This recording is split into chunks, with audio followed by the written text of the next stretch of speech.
பாத்தியாக்கா, செத்தும் நல்ல செய்வார் நினைச்சு விளக்கேத்தி சாமி முடிச்ச சொன்னேன். இப்ப பாத்துக்க. என்னங்க இது? ஏத்தி வச்ச விளக்கு இப்படி டப்புன்னு அணைஞ்சு போச்சு. யார் இவரு? தப்பா எடுத்துக்க இதுல ஒண்ணுமே இல்ல துர்கா. காத்துல விளக்கு அணையறதெல்லாம் சாதாரணமான விஷயம். இருந்தாலும் இப்படி திடீர்னு இது அவ்வளவுதான் துர்கா. இதுக்கு மேல இதுல பேசுறதுக்கு எதுவுமே இல்ல. அதான் பூஜை ரூம்ல விளக்கேத்தி வச்சுட்டால, அதுவே போதும். அந்த போட்டோல இருக்கிறவர் யாருன்னு நீங்க சொல்லவே இல்லையே. அம்மா, எங்க 3 பேத்துக்கும் அவர் அண்ணன் முறை போதுமா? ஓ, ஒரு விபத்துல தவறிட்டாருமா. இருந்தாலும் தெய்வமா இருந்து எங்களை வழி நடத்துவாருங்கிற நம்பிக்கை இருக்கு. அதெல்லாம் விடு மல்லிகா, நீ போமா. வாங்க.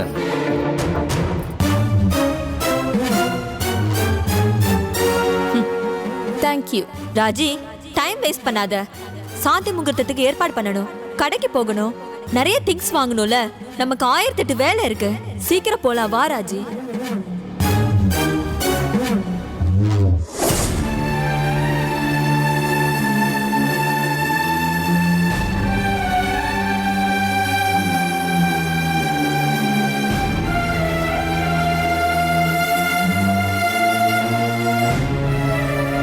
முத்தையா, உனக்கு பசிக்கலையா? ஏன் சாப்பாடு வேணான்ட்ட? மனசு நிறைஞ்சிருக்கு சாமி, அதான் வயிறு பசிக்க மாட்டேங்குது. லாக்அப்ல வந்து உட்காந்துருக்கிறது உனக்கு அவ்வளவு சந்தோஷமா இருக்கா? நீ ஒரு போலீஸ்காரனா இருந்தவன், அது உனக்கு ஞாபகம் இருக்கா? தெரியும் சாமி, இந்த டிபார்ட்மெண்ட்டுக்கு பொருத்தம் இல்லாத ஒரு போலீஸ்காரனா எப்படியோ குப்பை கொட்டிட்டேன். இதுக்கப்புறம் இந்த வேலையெல்லாம் என்னால் பார்க்க முடியாது. அதுக்கு என் மனசாட்சியும் அனுமதிக்காது. எவ்வளோ ஆட்டம் ஆடி இருப்பேன், எவ்வளோ தப்பு பண்ணியிருக்கேன். அதெல்லாம் நினச்சா ஒரு பக்கம் அசிங்கமாக இருக்கு. ஆனால் இன்னொரு பக்கம் இதெல்லாம் என் தங்கச்சிக்காக தான் பண்ணுனேன் அப்படின்னு நினைக்கும் போது மனசுக்கு திருப்தியாக இருக்கு சாமி. புதுசா இருக்கியா நீ பேசுறது? தங்கச்சின்னு ஒருத்தர் இருந்தா எல்லாருக்குமே பாசம் இருக்க தான் செய்யும். ஆனா இது கொஞ்சம் ஜாஸ்தியாக தெரியுதா? என்னடா இவன் தங்கச்சிக்காக கொலைப்பழியை ஏற்றுக்கிட்டு போலீஸ் வேலையை விட்டுட்டு இப்படி வந்து ஜெயிலில் உட்காந்து கஷ்டப்படுறியே, அப்படி என்ன பாசம் உனக்கு பொத்துக்கிட்டு ஊற்றுது அப்படின்னு கேட்கணும்னு தோணுதில்ல? அது அப்படி தான் சாமி. நான் எப்படி வேணாலும் கஷ்டப்பட்டுட்டு போயிடுவேன்.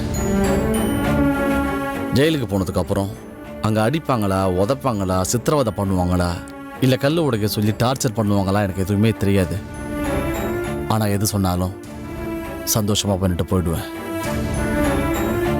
ஏன் தெரியுமா? என் தங்கச்சி மாப்பிள்ளோட சந்தோஷமாக வாழ போகிறாள்ல, அவள் நல்லா இருக்கிறாங்கிற தெம்பு மனசை திருப்தியாக்கிடுச்சு. இதெல்லாம் ஒரு மேட்டரே கிடையாது சாமி.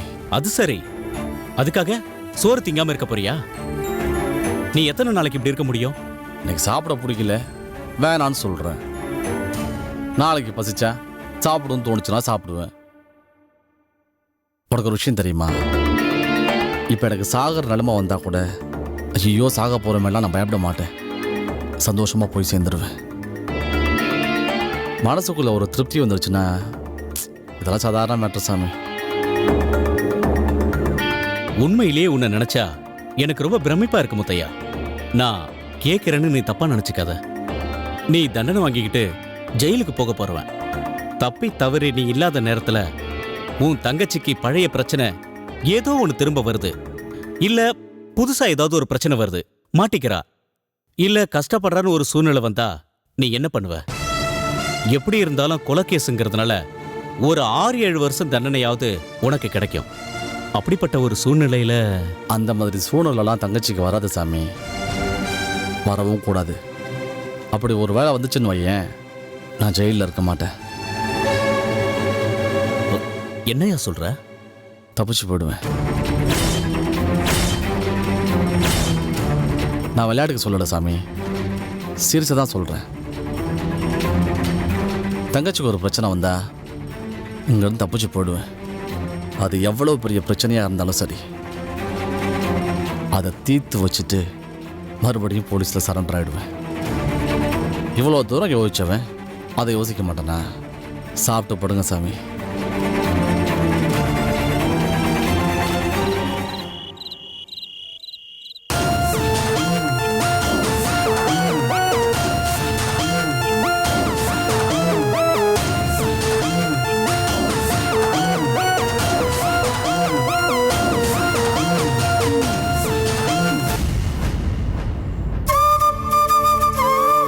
மாப்பிள்ள, இன்னைக்கு ரொம்ப முக்கியமான ஒரு நாள்ரா மாப்பிள்ள. உனக்கு தாண்டா. 30 வருஷமா இது மாதிரி ஒரு நாள் வரும்ட்டு நானும் தவமும் இருந்தேன். எங்க நம்ம தலையெழுத்து. மாப்பிள்ள, இளவு காத்துக்கிளின்னு ஒரு கதை ஒன்று இருக்குடா.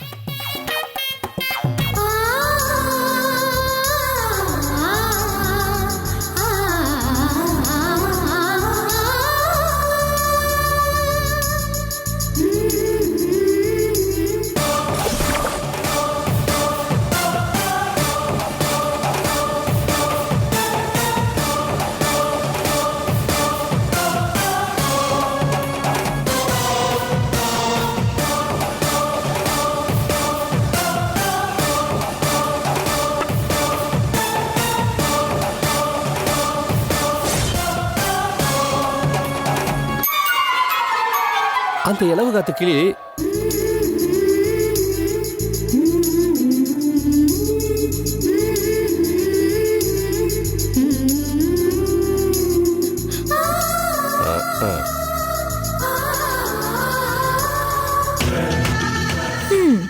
ரூம் எல்லாம் ரெடி, பொண்ணு ரெடி, மாப்பிள்ளை ரெடி. ஆனா நடக்க வேண்டியதுன்னு ஒண்ணு இருக்குல்ல, அது எப்படி நடக்குதுன்னு பாக்குறேன்.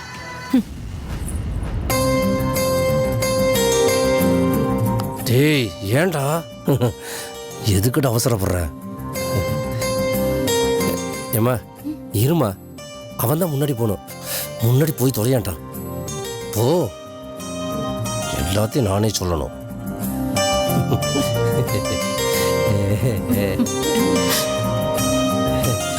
மாப்பிள்ள, இதை மட்டும் கரெக்டா சேராயவன். ஏக்கா ஒரு நிமிஷம் வையன், முக்கியமான விஷயம் பேசணும். ஓ,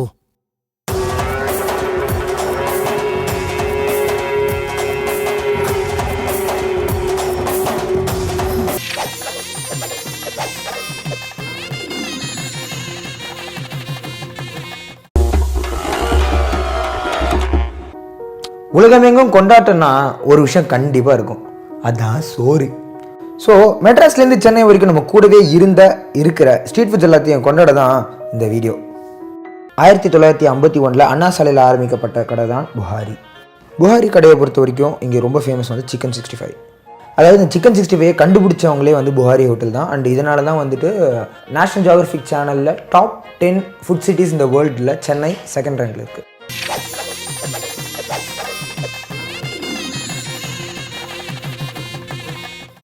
டே சுருளி, என்னடா விஷயம்? அக்கா, நான் நைட் ஷோ சினிமாவுக்கு போறேன்க்கா. இப்ப எதுக்குடா படத்துக்கு போற? பேசாம போய் படுத்து தூங்கு போ. நீ பேசாம இரு, மனசு ரொம்ப வலிக்குது. எனக்கு என்னமோ நைட் ஷோ சினிமாவுக்கு போறதா சரின்னு படுது. என்னால முடியலக்கா, நான் சினிமாக்கே போறேன். ஏன்டா இப்படி புலம்புற?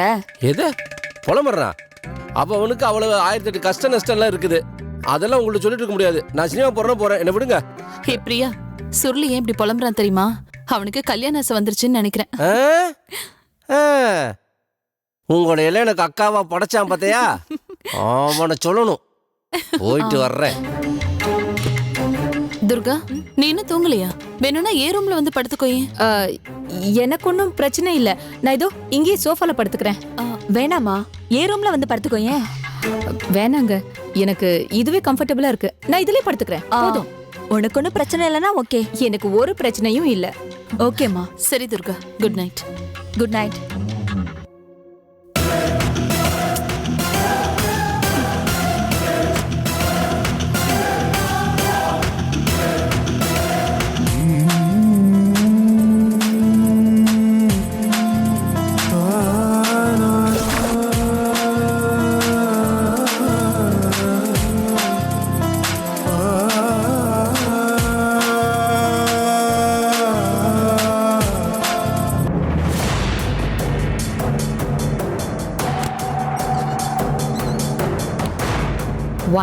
2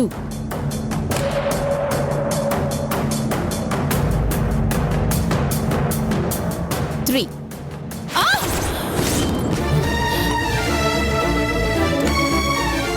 அம்மா அம்மா என்னாச்சு? என்னம்மா சத்தம் தெரியலையே. ராஜி என்னாச்சு? அம்மா ராஜி? அம்மா அத்தை அம்மா அத்தை என்னாச்சுமா உங்களுக்கு? அத்தை என்னாச்சு? அம்மா என்னாச்சு ராஜி? சதீஷ் கொஞ்சம் தள்ளிக்கோ. என்ன பாருங்க அத்தை. அம்மா அம்மா அம்மாக்கு என்னாச்சு? அம்மா என்னம்மா ஆச்சு? அம்மா அம்மா எழுந்திருங்கம்மா. அத்தை என்ன பாருங்க அத்தை. சித்தி என்னாச்சு சித்தி? அம்மா ராஜி என்னாச்சு ராஜி? அத்தை பாருங்க அத்தை. அம்மா ராஜி ராஜி சதீஷ் என்னோட மெடிக்கல் பேக் இதோ எடுத்து வா. எடுத்துட்டு வரேன் சித்தி.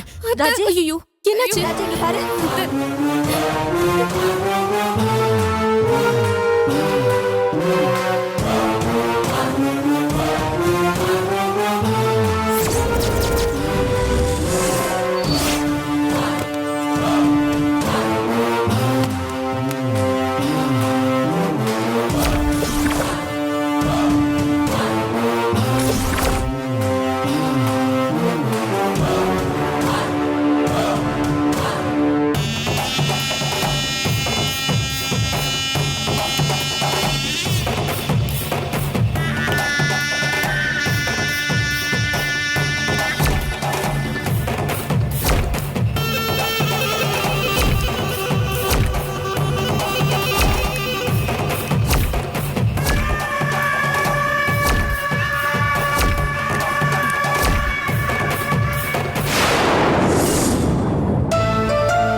ஒண்ணும் பயப்படாத சதீஷ். ஏதோ ஒரு அதிர்ச்சியில மயக்கமாயிட்டான்னு நினைக்கிறேன். நான் இன்ஜெக்ஷன் போட்டிருக்கேன். கொஞ்ச நேரத்துல மயக்கம் தெளிஞ்சிரும்.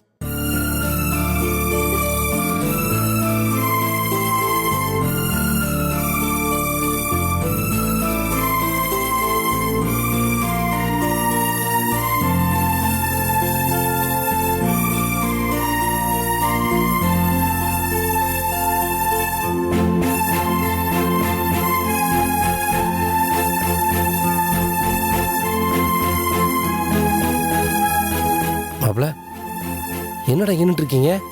என்னாச்சு? மாமா என்னன்னு தெரியல மாமா.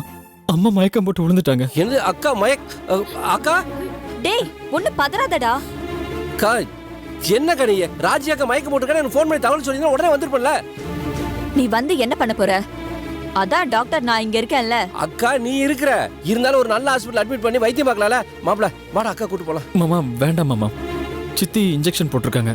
அம்மா ரெஸ்ட் எடுத்துட்டு இருக்காங்க. ஐயோ ஒன்றும் பயப்படுற மாதிரி இல்லையாக்கா? ஒண்ணும் பயப்படுற மாதிரி இல்லடா. சாதாரண மயக்கம் தான்.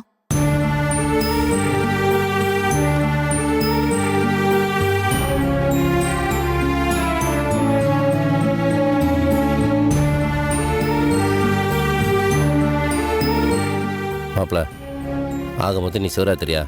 போடா போய் பாடு. பாவம் மல்லிகா, அதுக்கு கல்யாண கலைப்பே தீர்ந்துருக்காது. இப்படி விடிய முடிச்சுட்டு இருந்தா உடம்பு என்னத்துக்கு ஆகுறது? போட போய் படுத்துங்க. அம்மா கூட்டு போமா போய் படுங்க. மாப்ள பரவாயில்ல. என்னம்மா மல்லிகா ரொம்ப பயந்துட்டியா? ஆமா கொஞ்சம் பயந்து தான் போயிட்டேன். ஆனா டாக்டர் நீங்க கூட இருக்கும்போது அவங்களுக்கு அப்படி ஒன்றும் ஆபத்து வந்துடாதுன்னு என்ன நானே ஆறுதல் படுத்திக்கிட்டேன். அக்கா கண்ணை முழிச்சு எழுந்துருவாமா. நீ ஒன்னும் கவலைப்பட வேண்டாம். போய் படுத்து ரெஸ்ட் எடுமா. இல்ல பரவாயில்ல, நான் அத்தையை கூட இருந்து பாத்துக்கிறேன்.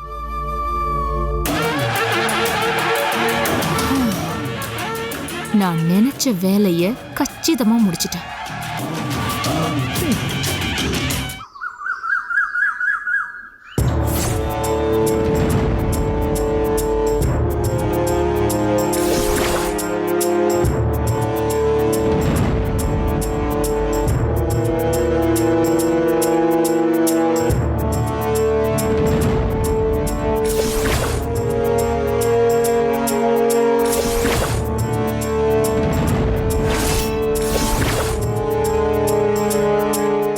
குழந்தைய தூக்கிட்டு நான் ஓடினது தப்புதான்.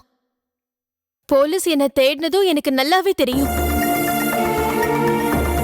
இருந்தும் நான் அப்படி செஞ்சதுக்கு காரணம் என் குழந்தை என்னை விட்டு போயிடக்கூடாதுங்கிற தவிப்பு மட்டும்தான்.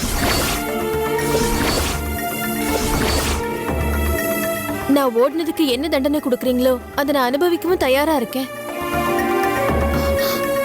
ஆனா அந்த குழந்தை என்னோடது தாங்கிறதுல எந்த மாற்றமும் இல்ல. உங்ககிட்ட சப்மிட் பண்ண அந்த டிஎன்ஏ ரிப்போர்ட்ஸை நீங்களே படிச்சு பாருங்க. படிச்சு பார்த்துட்டு நீங்களே ஒரு நல்ல முடிவை சொல்லுங்க.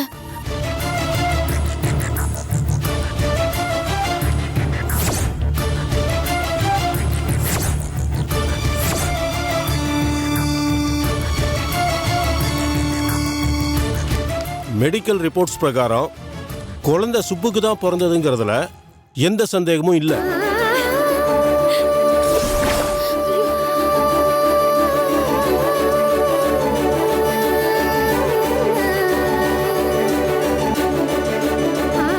சூர்யா சுப்புலட்சுமி இவங்க 2 பேரோட டிஎன்ஏ ரிப்போர்ட்ஸும் குழந்தையோட டிஎன்ஏ ரிப்போர்ட்ஸும் பொருந்தி போகுது.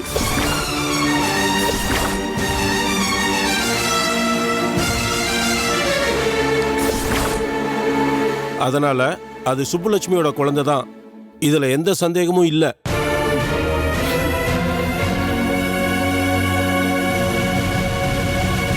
மிஸ்டர் சூர்யா, நீங்க ஏதாவது சொல்ல விரும்புறீங்களா?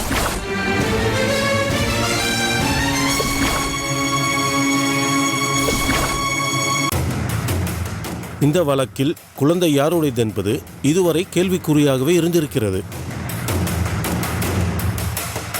மருத்துவ அறிக்கையின் பிரகாரம் குழந்தையின் தாய் சுப்புலட்சுமி தான் என்பது தெள்ளத் தெளிவாக நிரூபணம் ஆகியிருக்கிறது. எனவே குழந்தை சுப்புலட்சுமியிடம் வளர வேண்டும் என்று இந்த நீதிமன்றம் உத்தரவிடுகின்றது.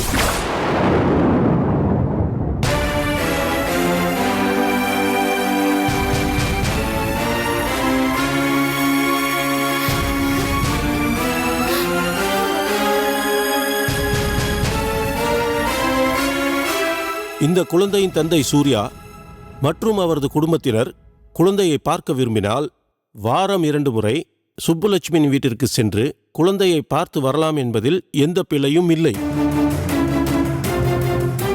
குழந்தையை வேறு எங்காவது அழைத்துச் செல்ல விரும்பினால் குழந்தையின் தாயார் உடனிருக்க வேண்டும் என்று இந்த நீதிமன்றம் கருதுகிறது. இன்னும் 1 வயது கூட நிரம்பாத குழந்தை என்பதால் தாயின் அரவணைப்பு எப்போதும் அதற்கு இருந்தே தீர வேண்டும் என்ற நோக்கத்துடன் குழந்தையை சுப்புலட்சுமியிடம் ஒப்படைக்குமாறு காவல்துறையினருக்கு இந்த நீதிமன்றம் உத்தரவிடுகின்றது.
கோமதி, மனசை தேத்திக்க.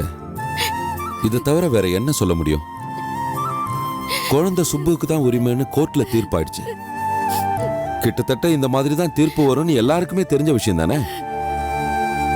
ஏதாவது ஒரு அதிசயம் நடந்து குழந்தை நம்ம கைக்கு வந்து சேருங்கிற எதிர்பார்ப்புல எவ்வளோ ஓட்டம் ஓடி இருப்போம்னு நினைச்சு பார்த்தா எனக்கே ரொம்ப மலப்பா இருக்குமா. விடுங்கப்பா, நம்மளால என்னதான் பண்ண முடியும்? ஆனா ஒண்ணு, அந்த சுப்புவால நம்மளுக்கு இனிமேல் எந்த பிரச்சனையும் வராது. அதை நினைச்சு நம்ம சந்தோஷப்படுவோமே. சுப்பு உங்க மனைவிங்கிற உரிமையோட இந்த வீட்ல இருந்துட்டு போயிருந்தானா இப்படி கோர்ட்டு கேஸ்ன்னு நம்ம அலைஞ்சிருக்க வேண்டிய அவசியமே இல்ல. குழந்தையும் வீட்டோட இருந்திருக்கும். அத்தையும் மாமாவும் சந்தோஷமா இருந்திருப்பாங்க. காயத்ரி ப்ளீஸ் இந்த பேச்சு கொஞ்சம் நிறுத்துறியா? எவ்வளவு தூரம் உங்க எல்லார்கிட்டயும் சொல்றது? சுப்பு என் வாழ்க்கையில கிடையாது கிடையாது கிடையாது.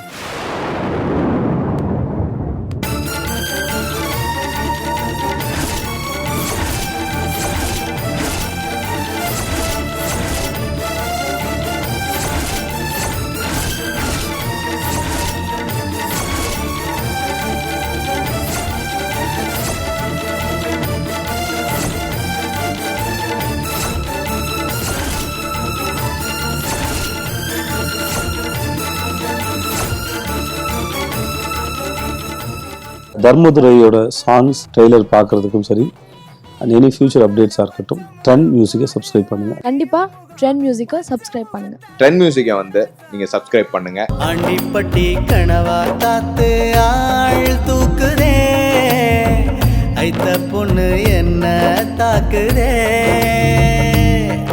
அடி முக்கா பொம்பளையே என்ன முழுசா நம்பலையே.